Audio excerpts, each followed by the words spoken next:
In this video, I'm going to share with you 5 words that you're probably using every day that's keeping you stuck in your current reality. So these 5 words are have, always, never, try, and should. And I'm going to go through each one of these words and we're going to talk about them a little bit deeper. So we all know that words have energy behind them. All words carry with them a frequency. Everything is energy, everything is frequency and vibration. So, and also, we know that our world is a mirror. So, if we want to change our world, we have to change the actual image, which is our inner world, because our outer world is a reflection of our inner world. So, if we want to change our outer reality, our situation, our life, basically, everything in the physical reality, if we want to change that, we have to first change our inner reality. And that's our beliefs, our thoughts, our feelings, our actions and behaviors. And we need to match the frequency of what we want to experience. So if you want wealth and abundance and freedom, and you're living, a trapped 9 to 5 job and you don't have enough money to do anything, you basically feel stuck and trapped. So you're going to have to change the way you believe. So you're going to have to start feeling and acting and believing that you are wealthy and that you have freedom. Just you have to change that inner reality before you can see anything happen on the outside. So one way to do that is to pay attention to your language, because all of these words that we use have energy behind them. And those 5 words that I just mentioned are really sneaky words that you don't really think that they have that much power. They're very disempowering, actually. And we're going to talk about each one of those. So let's start with the first one, have. So have, this one is so powerful. Once I understood this and started changing this, I saw so many amazing things happen in my life. So I have to.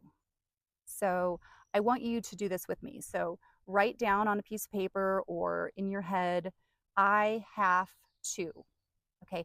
And then write a list of everything you have to do today, whether that's on a piece of paper or in your head. So, for example, I have to get up and go to work today.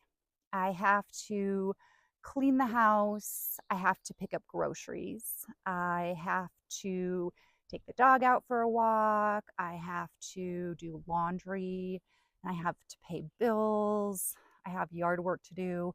I have to do a lot of work and it's really draining. Okay, so how did that feel? For me, that feels kind of heavy. It's like I have a lot of stuff to do. Ugh, I have to do those things. And the word have, like the have to, what that is implying is that you don't have a choice, right? You have to do something. But in reality, we all have a choice. And so you can see already how disempowering that is when you say you have to do all these things. Now, let's change that around. Let's change the word have to get. And then let's go through that same list and see how different it feels. I get to get up and go to work. I get to go grocery shopping. I get to clean up the house because I love a clean house and I get to do that. I have the time to clean my house, make it look nice. I get to do laundry, then I'm going to have fresh, clean clothes. I get to go out for a walk with the dog. I get to pick up the kids from school. I get to make dinner. See how different that feels? Do you notice that energy that's there? It's almost like you have a privilege. You are making a choice. You have a choice. You get to do something rather than you have to. So think about some people who don't get to do those kind of things. Like you might think, oh, I get to go to, or I have to go to work and oh, that sucks. But somebody else might be looking for a job and they wish that they could get up and go to work. You get to go to work. You have a choice. You don't have to, right? So you get what I'm saying with that? Okay, so that's a big one. And then moving on to always. So always is permanent. I always struggle with this stuff. I always deal with shit like this. I'm always broke. I'm always in lack. I'm always stressed out. That's so permanent and it's not true. We use it all the time without even thinking about it. Oh, this always happens to me.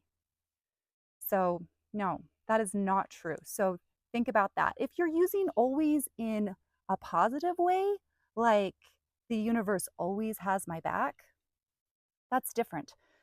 But we're talking about the lower vibration, the lower frequency. So, when you're saying, I'm always stuck, or I'm always struggling with this, you're implying that you're always struggling, and you are telling the universe that you want to see more of that. So then what do? You get to see more of struggle.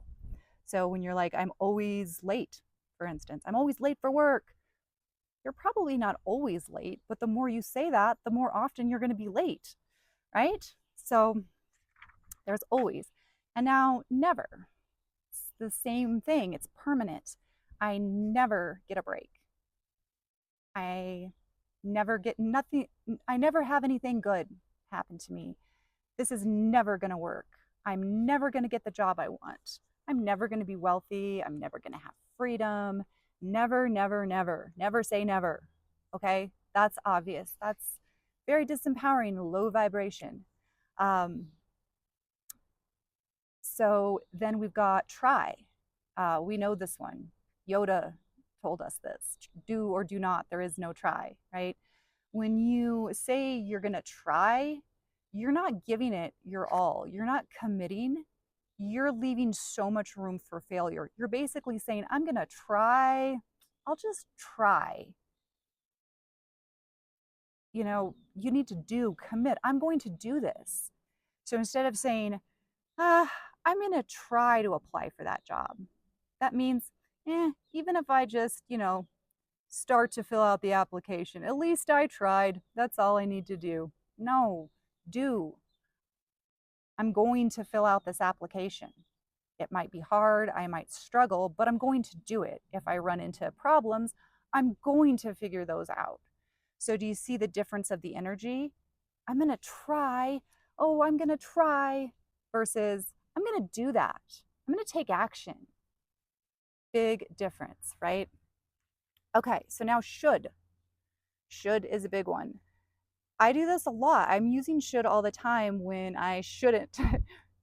So when you say should, like I should be doing this, I should be doing something else, you are basically saying that you're not content with what you're doing right now, or um, you you're in lack. You need to be doing something better. You're not okay with where you are. And we say this to our friends and family and other people a lot, like with all good intentions. Oh, you should try this.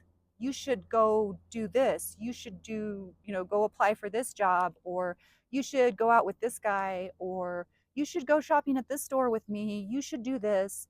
And that basically is disempowering, because it's saying that what you're doing already isn't good enough and that you should be doing something else, which isn't true, because everything we're doing is what we're supposed to be doing.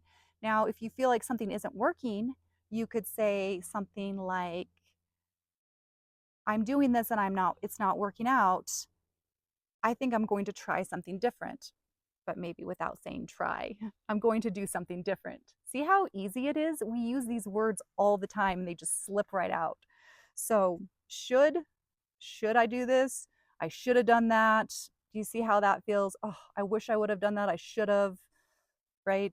They're so disempowering. So, what I invite you to do over the next week is pay attention to when you're using these words. And I guarantee you're using them and they're unconscious and they just slip out because we're so used to using them without even thinking much about them. So now that you have a little insight, why don't you spend this week paying attention to these words? So notice anytime you say try or should or I have to do this. And when you catch yourself saying I have to, just remember to change it to I get to. And you can keep a journal and write down how many times you say these different words. And so that way you can really become aware of when you're using these words. And then it's going to get easier to train yourself to replace the words or to just cut them out completely. So I hope that this helped in some way with some inspiration. So thank you so much for watching. Please subscribe, hit the like button, and I will see you guys on the next video. Thanks for watching. Please hit the like button and subscribe, and I will see you on the next video.